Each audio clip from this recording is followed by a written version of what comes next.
Hello everyone, welcome to Amrita tutorial. तो जी हाँ दोस्तों, हम लोग आज जानेंगे या आज हम लोग लर्निंग करेंगे हिंदी के पेडागोजी के पार्ट। जैसे कि आप लोग को पता है, तृतीय भाषा हिसाब से हम लोग हिंदी को पहचानते हैं। लेकिन क्या आपको पता है प्रारंभिक स्तर पर हिंदी शिक्षण की क्या उद्देश्य है? क्या है इसी वजह से कि हमारे सरकार ने प्राइमरी स्कूल पे या प्राथमिक विद्यालय पे हिंदी क्यों पढ़ाई देती है, यानी कि बच्चे लोग क्यों हिंदी पढ़ेंगे? द्वितीय या तृतीय भाषा शिक्षण मातृभाषा शिक्षण की तरह सहज और स्वाभाविक परिवेश में नहीं होता है। आप लोग का मातृभाषा जैसे कि मेरा होता है उड़िया, तो आपको इसी तरह से मातृभाषा होता है, लेकिन विशेष प्रयास पूर्वक इसे सीखना पड़ता है। यानी अगर अगर आप द्वितीय या तृतीय भाषा सीखेंगे तो आपको क्या करना है ना, विशेष प्रयास करना पड़ता है। भाषाई कुशलता प्राप्त करना इसका मूल उद्देश्य है। तो हमारे हिंदी शिक्षण के मूल्य उद्देश्य यानी मूल उद्देश्य होता है भाषीय कुशलता प्राप्त करना। इसके साथ साथ अन्य उद्देश्य भी इसमें शामिल होता है। जैसे हम लोग आज डिस्कशन करेंगे बहुत सारे प्रारंभिक स्तर के हिंदी शिक्षण के उद्देश्य। पहला होता है विचार विनिमय क्षेत्र का विस्तार। विचार विनिमय क्षेत्र का विस्तार, यानी क्या होता है, कैसे होता है, सब भी जानेंगे। तो वीडियो को फास्ट लेकर एंडिंग तक जरूर देखना। पहले तो विचार विनिमय क्षेत्र का विस्तार, ये क्या होता है? जैसे कि आप लोग को पता है तृतीय भाषा शिक्षण का ये उद्देश्य होता है कि छात्र अन्य भाषा भाषियों के साथ विचार का आदान प्रदान कुशलता के साथ कर सके। यह कार्य मातृभाषा द्वारा संभव नहीं है, क्योंकि मातृभाषा हमारे क्या होते हैं ना, जैसे कि आप लोग का लेवल मान लीजिए आप यहाँ पे, तो आपके सराउंडिंग के अंदर बहुत सारे बच्चे बहुत सारे भाषा के आ सकते हैं, लेकिन सभी के साथ अगर आपको कनेक्ट करनी है या सभी के साथ जुड़े रहना है तो आपको क्या करना है, सिर्फ आपके मातृभाषा नहीं लेकिन हिंदी भाषा सीखने से आप आपके सराउंडिंग के साथ साथ बाहर के लोग के साथ भी आप जुड़ सकते हैं। अन्य भाषा द्वारा विस्तृत क्षेत्र में विचार विनिमय संभव होता है। अन्य भाषा में भाव ग्रहण और भाव प्रकाशन में भी कुशलता प्राप्त करने के लिए पर्याप्त अभ्यास भी आवश्यकता है। लेकिन जैसे कि आप लोगों को पता है, अगर आपके सराउंडिंग पे कोई मुस्लिम बच्चे हैं या कोई बंगाली बच्चे, ये सही तरीके से हिंदी या उर्दू या बंगाली के भाषा प्रयोग नहीं करती है, क्योंकि उन लोगों ने हमारे साथ उनके लाइफ को सेटल किए। अगर उन लोगों को सही भाषा आती है तो आपको क्या देखोगे, वो लोग ज़्यादातर बिलोंग्स करते एक स्टेट में जहाँ पे वहाँ के भाषा को सम्मान दिया जाता है। मतलब आप हमारे मातृभाषा जैसे कि उड़िया लैंग्वेज सभी लैंग्वेज में है, अंग्रेजी में भी है, पारसी में भी है, अरबी में है और इंग्लिश में भी है। बहुत हम लोग को पता नहीं है, हम लोग क्या कहते हैं दूसरे भाषा को हमारे भाषा के अंदर एडप्टेशन करते हैं, हम लोग पता नहीं, लेकिन हम लोग क्या कहते हैं बातचीत के अंदर बहुत सारे भाषा को यूज कर लेते हैं। जैसे कि सुबह उठा ब्रश करना है, ये जो ब्रश का वर्ड है ना, ये वाला सभी माता पिता के साथ सभी दोस्त हम लोग यूज करते हैं ब्रश कर। ये ब्रश वर्ड क्या होता है? ये ब्रश वर्ड होता है इंग्लिश वर्ड, लेकिन हम लोग को पता है, हम लोग बोलते हैं कि हम लोग को इंग्लिश नहीं आती है, लेकिन हम लोग क्या करते हैं इंग्लिश वर्ड को यूज करते हैं डे टू डे लाइफ में। तो 2 पॉइंट आता है ज्ञानार्जन स्रोत का विस्तार।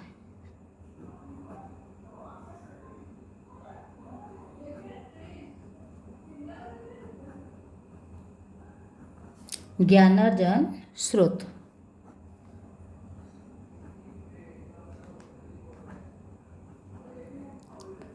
का विस्तार, ये फिर क्या होता है ना, छात्र के प्रारंभिक ज्ञान का माध्यम मातृभाषा होता है। छात्र का प्रारंभ, जैसे कि अगर बच्चे ने जन्म ले माने कि मदर होम से निकला है तो पहले वो लोग क्या करेंगे, यानी कि बच्चे लोग माता पिता जिस भाषा से बातचीत करते हैं वही भाषा से हम लोग को कनेक्ट करते हैं। जब वो उसका जो जैसे अथा होता है ना, मतलब स्टेजेस, ऐसे स्टेजेस को पार करके जब स्कूल वगैरह आएगा या सोसाइटी वगैरह में आएगा तो वो चेंजेस कर सकते हैं उसकी भाषा। लेकिन पहले पहले क्या होता है, वो लोग मातृभाषा से, हम लोग भी मातृभाषा से ही बातचीत करते हैं। तृतीय भाषा के द्वारा उसे विविध विषयों का ज्ञान प्राप्त होता है। अन्य भाषा के सदैव साहित्य, कला, वैज्ञानिक उपलब्धियों, नवीन तकनीक के परिचित होने से ज्ञान की सीमा बढ़ जाती है। अन्य मूल भाषा की विशिष्ट रचनाओं का स्वाद चखना भी संभव होता है सिर्फ हिंदी भाषा सीखने के लिए। हिंदी भाषा अगर आप सीखोगे तो आपको नई तकनीक और बहुत सारे बच्चों, बाहर स्टेट से बिलोंग्स करने वाले बच्चों के साथ आप कनेक्ट हो सकते हैं। जब आप कनेक्ट हो जाएंगे दूसरे बच्चे तो वहाँ का संस्कृति, वहाँ का वेदर, वहाँ का सोसाइटी, वहाँ का सराउंडिंग के बारे में आपको पता लगती है। इसे यहाँ पे आपका ज्ञान का स्रोत बढ़ा है। इसीलिए मैं बोल रहा हूँ, अगर हिंदी सीखने की द्वितीय नियम होता है ज्ञानार्जन स्रोत का विस्तार। तभी देखेंगे क्या होता है तृतीय, नवीन संस्कृति।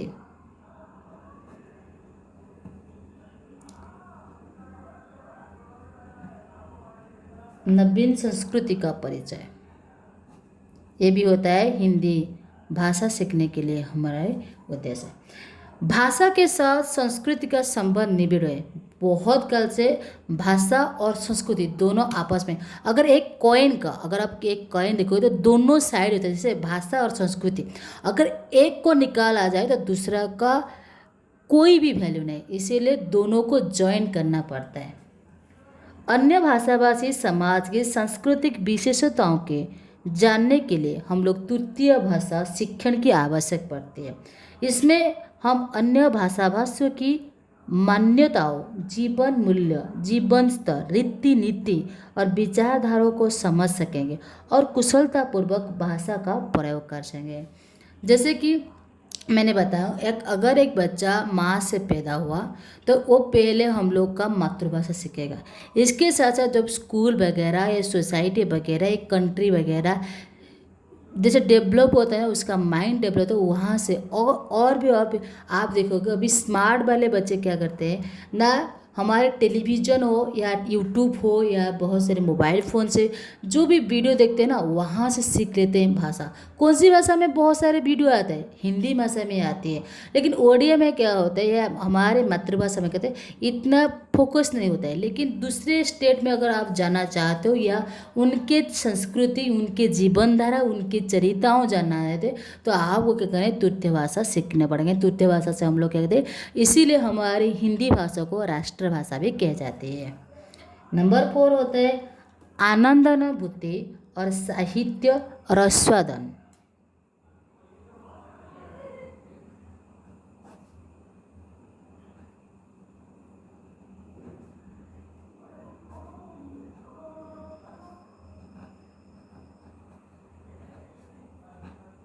आनंद अनुभूति और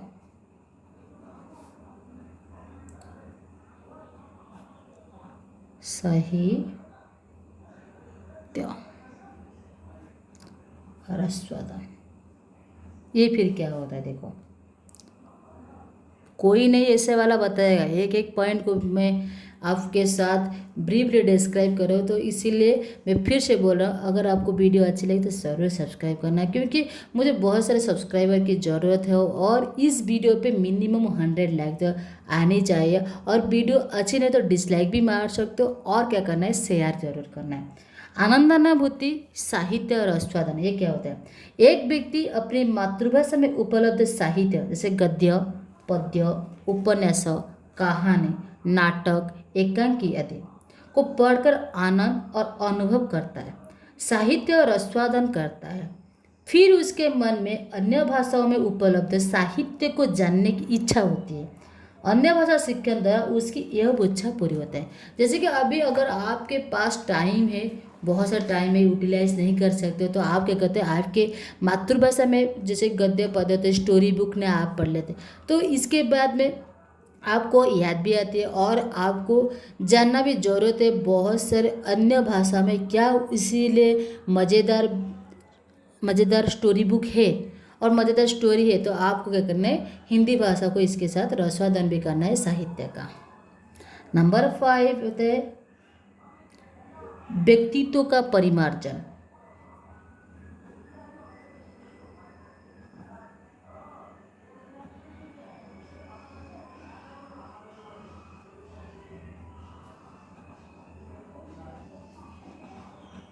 बहुत दिन से मैंने हिंदी छोड़ लिया, इसीलिए थोड़ा बहुत लेट हो रहा है। व्यक्तित्व का परिमाण मैं फिर लिख देता हूँ, 6 बार आता है। व्यावसायिक कुशलता का परिचय।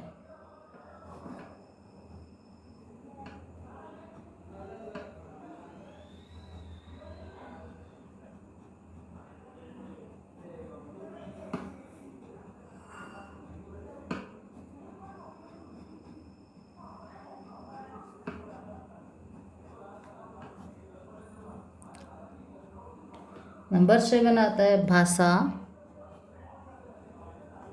तुलना और साहित्य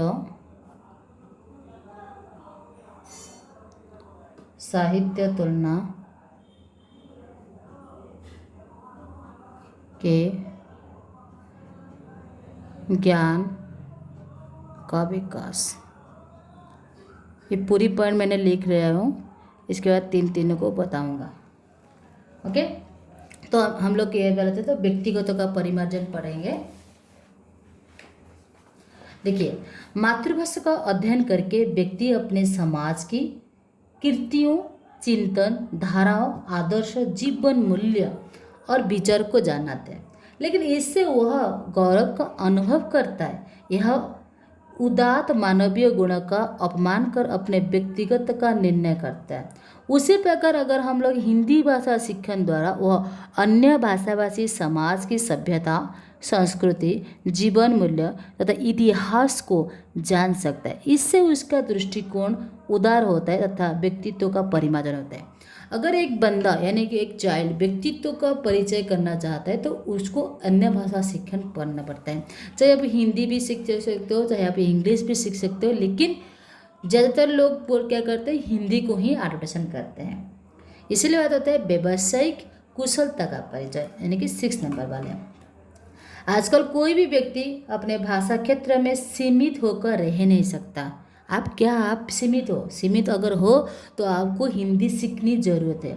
उससे व्यापार, नौकरी आदि करने के लिए अन्य भाषाभाषी क्षेत्र में जाना पड़ता है।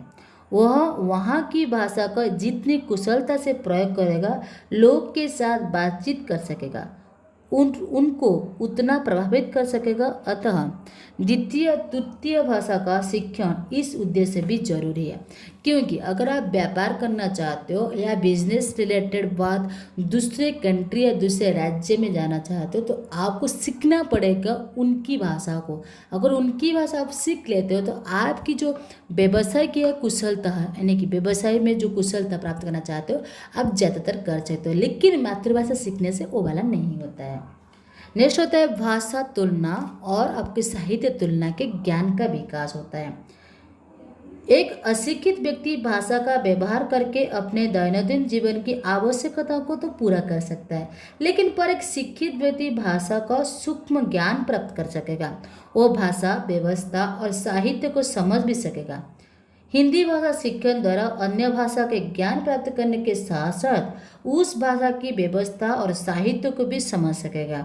दोनों भाषा की व्यवस्थागत अंतर समझ सकेगा, दोनों साहित्य की तुलना कर सकेगा कि मेरी जो पहले मातृभाषा था उसका साहित्य बहुत ज़्यादा अच्छा है या हिंदी सीखने के बारे में वो भी ज़्यादा आ जाता है। तो ये थी total 7 point about your AIIMS of Hindi education, यानी कि हिंदी सीखने के लिए, हिंदी शिक्षा ग्रहण के लिए प्राइमरी स्टेज में हमारी सरकार क्यों कहती है और इसके उद्देश्य क्या है। बेसिक उद्देश्य होता है 7 पॉइंट। अगर वीडियो अच्छी लगी तो दोस्तों ज़रूर शेयर करना और ऐसे ही आप लोग मुझे सपोर्ट कीजिए। मैं हर दिन आपके लिए नए नए वीडियो के साथ और पेडागोजी रिलेटेड बहुत सारे वीडियो लेकर आऊँगी, क्योंकि बहुत सारे बच्चों को एक कोशिश करनी थी कि CTD में जो पेडागोजी पार्ट आ रहे हो हम लोग को नहीं आती। तो तब तक के लिए नेक्स्ट वीडियो में हम लोग देखें बहुत सारे पेडागोजी के क्वेश्चंस रिलेटेड और हिंदी आपके CDP और आपके इंग्लिश मैथ जो भी आते हैं, सोशल साइंस के भी आपको पेडागोजी नज़र आएगी मेरी चैनल अमृता ट्यूटोरियल में। वंदे मातरम। खुश रहो, तंदुरुस्त बनो।